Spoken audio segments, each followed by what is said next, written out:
जैसे पति व्रत में स्थित स्त्री जहां पांव धर देती है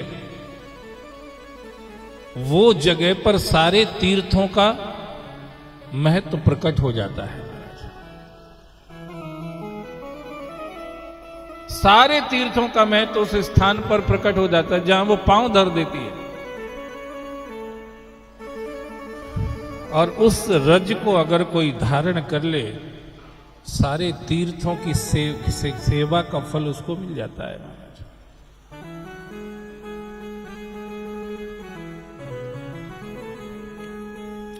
ऐसे ही जो इस ज्ञान धर्म में स्थित है महाराज,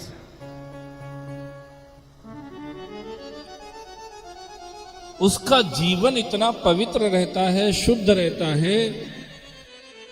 उसको स्पर्श करके बहने वाली वायु अगर अपने जैसे के शरीर को स्पर्श कर जाए तो पवित्र कर देती है महाराज।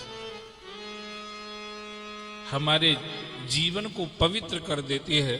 हमारे जीवन में वो शुद्धता, वो निर्मलता का आधान कर देती है जो हजारों हजार वर्ष तपस्या करने पर भी हाथ नहीं लगती महाराज। पवन देव से किसी ने पूछा तुम क्यों बहते रहते हो? बोले किसी पवित्र का स्पर्श करने के लिए। क्योंकि हमारे कर्म में तो हमें अपवित्र का भी स्पर्श करना पड़ता है। पवन देव कहते हैं अपवित्र का भी स्पर्श करना पड़ता है। आप जानते ही हैं जहां पर मुर्गे बकरे कटते हैं वहां भी पवन देव को तो रहना ही पड़ता है ना। जहां शराब बनती है, शराब बिकती है, शराब पी जाती है, वहां पर भी पवन देव को रहना पड़ता है। तो पवन देव कहते हैं कि मैं अपवित्र को भी स्पर्श करता हूं, पर मैं बहता इस लालच में हूं कि मुझे किसी ऐसे पवित्र का स्पर्श मिल जाए तो अपवित्र के स्पर्श से जो दोष लगा है वो खत्म हो जाएगा, वो खत्म हो जाएगा।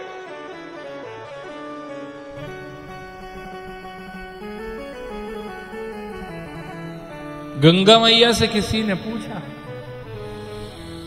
आप में सब पापी लोग आते रहते, सब तरह के पापी वापी लोग, और आप में स्नान करते हैं तो उनके पाप तो आप में आ जाते हैं, फिर आप सबके पाप धो देती हैं। तो फिर पाप तो आपके अंदर आ जाते हैं। वो पापी तो नहा के चला गया, पाप आपके अंदर आ गए। अब उन पापों को आप क्या करती हो? गंगा मैया कहती हैं मैं इंतजार करती रहती हूं, एक भी प्रभु का प्यारा आकर के मेरे अंदर अगर स्नान करके चला जाएगा तो सारे पापियों का पाप उसी समय खत्म हो जाएगा महाराज। मेरे अंदर का वो पाप खत्म हो जाएगा, एक प्रभु का प्यारा।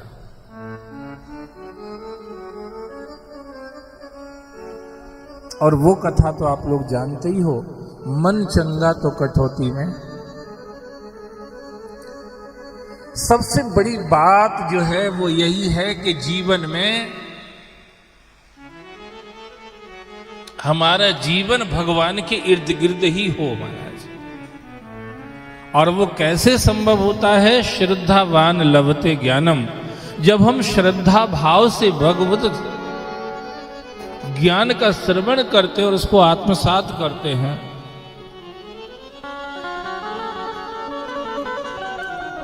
सिवनी बालाघाट है एक, आपने सुना होगा बालाघाट, सिवनी बालाघाट जबलपुर को उधर कहीं पड़ता है।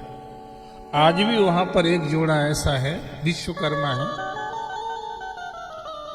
जैसे ही कथा शुरू होती है टीवी के सामने वो नीचे चटाई बिछा के बैठ जाते, दोनों आसन लगा के नीचे बैठ जाते हैं और जब तक कथा चलती रहती वहीं बैठे बैठे दोनों पति पत्नी सुनते रहते हैं।